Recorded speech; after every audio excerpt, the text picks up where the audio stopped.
अस्सलामुअलैकुम। शुरुल्लाह के बाबरकत नाम से जो निहायत रहम वाला है। मैं हूँ राबी। आप देख रहे हैं राबी फूड सीक्रेट्स। खुश रहें, आबाद रहें। अल्लाह ताला आपके रिस्क में, आपके माल में इजाफा फरमाए। अल्लाह ताला आपके खानों में जायका दे। अब आपके बच्चे गोश्त खा खा के तंग आ गए हैं तो हम बनाएंगे कद्दू गोश्त। इंतहाई मज़ेदार, इतना लजीज कि बच्चे इसे भी शौक़ से खाएंगे। शुरू करते हैं बिस्मिल्लाहिर्रहमानिर्रहीम। इसके लिए मैंने 2 अदद कद्दू लिए हैं। ये 700 ग्राम कद्दू हैं। इनको हम इनका छिलका रिमूव करेंगे और इनको हमने अच्छे से कटिंग कर लेना है। जब तक ये मैं कटिंग कर रही हूँ, चैनल पे नए हैं तो चैनल को सब्सक्राइब कर दें, बेल आइकन को नपा दें ताकि मेरी आने वाली हर वीडियो सबसे पहले आप तक पहुँच सके। जज़ाकल्लाह। तो माशाल्लाह से कद्दू हमारे छिल चुके हैं। अब हम इनकी कटिंग कर देंगे। तो आपने इसको रफली कटिंग करना है, कोई इसके नहीं है कि एक जैसा होना चाहिए। रफली आपने बस इसे कटिंग कर देना है, क्योंकि हमने इसको ऐसे नहीं रखना, बिल्कुल इसको हमने मैश कर देना है कद्दूओं को, ताकि बच्चे भी खा सकें और बड़े भी खा सकें।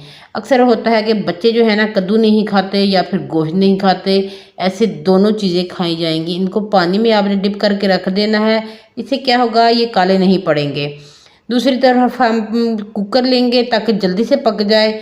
इसमें हम 1 कप ऑयल का डालेंगे। ये चाय वाला जो कप है वो आधा जाएगा, ये मेजरमेंट वाला ये वाला कप जाएगा। और इसमें जाएगी 1 छोटी इलायची, 1 बड़ी इलायची, थोड़ा सा जायफल का टुकड़ा, और इसमें 1 अदरक और 3 से 4 मैंने लौंग डाले हैं, और 7 से 8 इसमें काली मिर्चें, और 1 चम्मच इसमें साबुत ज़ीरे का, 1 चम्मच इसमें साबुत धनिया का। इसमें पिसा हुआ धनिया नहीं जाएगा अभी, तो इसको हमने ऐसे ही डालना है। इससे बहुत अच्छी खुशबू आएगी। इनको थोड़ी देर आपने कड़कड़ाना है ताकि इसकी अच्छी खुशबू आ जाए, जलने नहीं देना। तो इसके साथ ही हमने इसमें गोश्त डाल देना है। ये 1.5 पाव से ज़्यादा गोश्त है, तो आपने अपने हिसाब से गोश्त ले लेना है। आपने कौन सा लेना है, ये बकरे का गोश्त है। आप अपने हिसाब से जो भी आप इसे बीफ में, मटन में, इसे आप चिकन में भी बना सकते हैं। सेम यही प्रोसेस होगा। तो आपने इसको अच्छे से इसको फ्राई करना है ताकि इसकी जो स्मेल है ना ख़त्म हो जाए। स्मेल इसकी थोड़ी ख़त्म हो गई है, बाकी की ख़त्म करेंगे लहसुन और अदरक के साथ। इसको इसके अंदर डाल देंगे और हम इसको और ज़्यादा करेंगे कि ताकि इसकी स्मेल जो है ना ख़त्म हो जाने चाहिए। हमने इसे और थोड़ी सी भुनाई करनी है इसके साथ, लहसुन के साथ। इसके बाद हम इसमें डालेंगे प्याज। प्याज को डालने के बाद भी हम थोड़ा सा सोते करेंगे ताकि ये अच्छे से ना हो जाए। इसकी स्मेल जो होती है ना बड़ी आसानी से नहीं जाती, तो आपने थोड़ी देर इसको भुनाई ज़्यादा करनी है। जब पहले भुनाई कर लेंगे तो फिर बाद में आपको कम भुनाई करनी पड़ेगी। अब हम इसमें प्याज डाल देंगे 1 बड़े साइज़ का। तो आप अपने कद्दू के हिसाब से डालिएगा कि कितना आपने कद्दू लिया है, प्याज उसके हिसाब से जाएगा।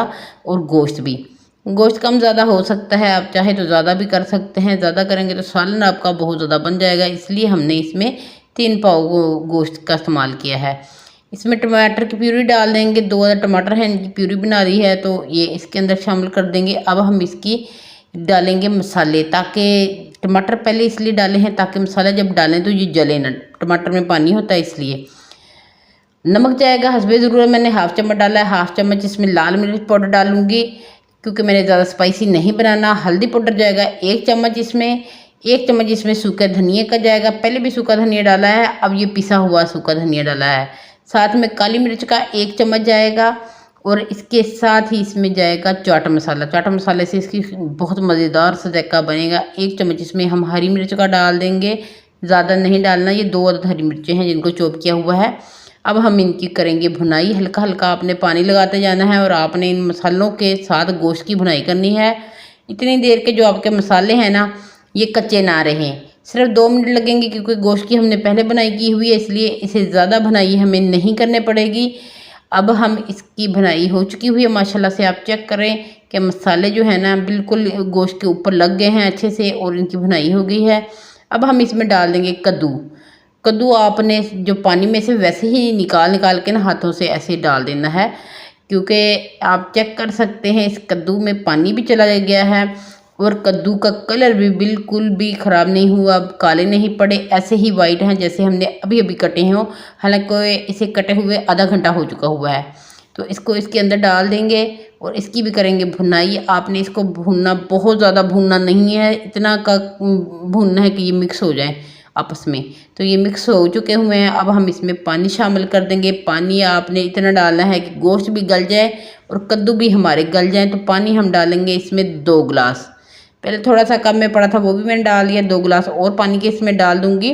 पानी थोड़ा सा ज़्यादा भी हो जाए तो कोई बात नहीं, बाद में इसको यहीं चूल्हे पे रख के खुश कर सकते हैं। कम नहीं होना चाहिए, कम होगा तो फिर आपके कद्दू भी जल जाएंगे, गोश्त भी जल जाएगा और कुकर का फटने का भी बहुत ज़्यादा खतरा होता है। तो इसलिए आपने 2 गिलास पानी के इसमें शामिल कर देने हैं। और अब हम इसकी ढक्कन लगा देंगे और इसको सीटी बजने तक, हमने जब सीटी बजना शुरू हो जाएगी ना, तब हमने इसको 10 मिनट सिर्फ लगाने हैं प्रेशर के, इससे ज़्यादा नहीं लगाने। सीटी हमारी चल रही है तो अब 10 मिनट के बाद हम इसका प्रेशर रिलीज़ कर देंगे। फ्लेम को आपने बंद कर देना है। ये मैंने मीडियम टू हाई फ्लेम पे इसको कुक किया है। तो आप चेक कर सकते हैं माशाल्लाह से ये हमारा हो गया है। तो ये देखिए जी, पानी बिल्कुल खुश्क हो गया है, कोई इसमें पानी नहीं है। मीडियम टू हाई फ्लेम रखेंगे तो पानी नहीं रहेगा, अगर आपने लो रखनी है तो फिर पानी बचेगा। फिर आपने इसी पॉइंट पे इसके पानी को खुश्क कर लेना है। अब हम कद्दुओं को मिक्स कर रहे हैं ताकि कद्दू भी सारे ना इसके अंदर घुल जाएं। साथ में 2 चुटकी के करीब मैंने इसमें गरम मसाला डाला है, वो भी डोई के ऊपर ही लग गया। तो आपने इसको अच्छे से ऐसे मिक्स कर देना है। तो ये देखिए माशाल्लाह से कद्दू गोश्त हमारे बन के तैयार हैं। झटपट में 10 मिनट में ये आपके कद्दू गोश्त बन के तैयार हो जाते हैं। तो मेहमानों को भी आप दे सकते हैं, अपने बच्चों को दें। जो बच्चे नहीं खाते कद्दू या गोश्त, ये दोनों ही खाएंगे। इतने मज़ेदार लजीज बनेंगे, मीठे से कद्दू होंगे बीच में और ज़बरदस्त सा करारा सा गोश्त होगा। तो इतने मज़ेदार से ये रेस्टोरेंट स्टाइल में बनाए हैं मैंने, बहुत ही मज़ेदार बन के, यकीन जाने ये कद्दू गोश्त तैयार हुए हैं। कैसी लगी ये मेरी आज की रेसिपी आपने ज़रूर बताना है कमेंट बॉक्स में।